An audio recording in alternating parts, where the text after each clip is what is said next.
When life gets hard and difficult and painful, most of us will ask the question, why is this happening to me? It's a natural response. It's the question most of us want a good answer to. Why me? Why this? Why now? But in my experience, those questions seldom have good answers, and even when they do, they're not enough. They don't help. So when life is hard and difficult and painful, it helps to have a different question to ask. One that is more productive, one that's more fruitful, one that gives more purpose to your life. And that's the question, what is the purpose of this? Instead of asking God, why me, why this? Ask God, what is the purpose of this, God? What is your purpose in this struggle, in this difficulty, in this pain? 1 Peter chapter 1 says, you are temporarily harassed by all kinds of trials and temptations, and this is no accident. It happens to prove your faith, which is infinitely more valuable than gold. Nothing in your life is an accident. God can use everything that happens to you for your good and His glory. Now, God has not caused everything to happen in your life, but He will use it. He will use it to grow and prove your faith. And according to Peter, that is more valuable than gold.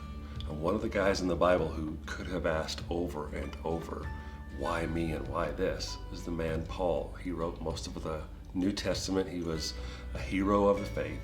He dedicated most of his adult life to following Jesus. He served church after church after church.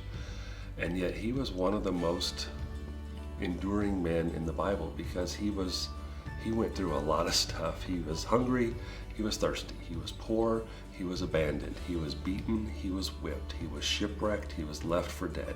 And not once, this happened to him over and over and over. And he never asked God why. Instead, he looked for a purpose. He looked for God to use all those hardships to build him up. Here's what he said.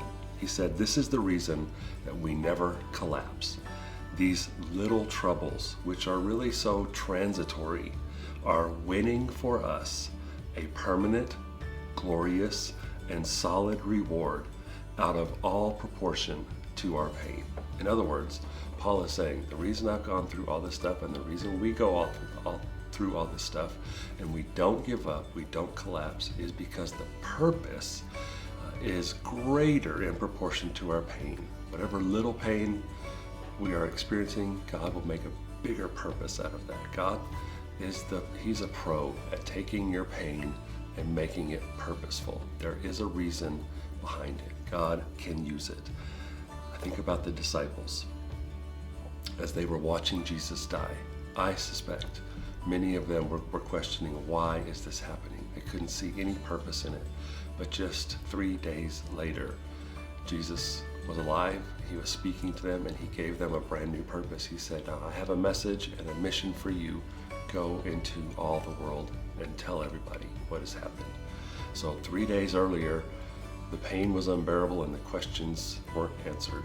But all of a sudden, in a heartbeat, in 3 days, Jesus gave them new purpose. He took their pain and turned it into purpose. So you're going to face pain. You're going to have struggles and hardships and troubles in life. It's just part of being a human. And God doesn't cause them all, but sometimes He does allow them. And when He does, He intends to use them to grow your faith. So if you're in a painful situation right now, remember a couple of things. One, it's temporary. It's not going to last forever. And two, God is going to use it to your good. He's going to make you a better person through it. So instead of questioning why, ask the question, God, what is your purpose in all of this? What is your plan? Help me see it. This will encourage you, it'll help you, and it'll grow your faith, which apparently is worth more than gold. See you.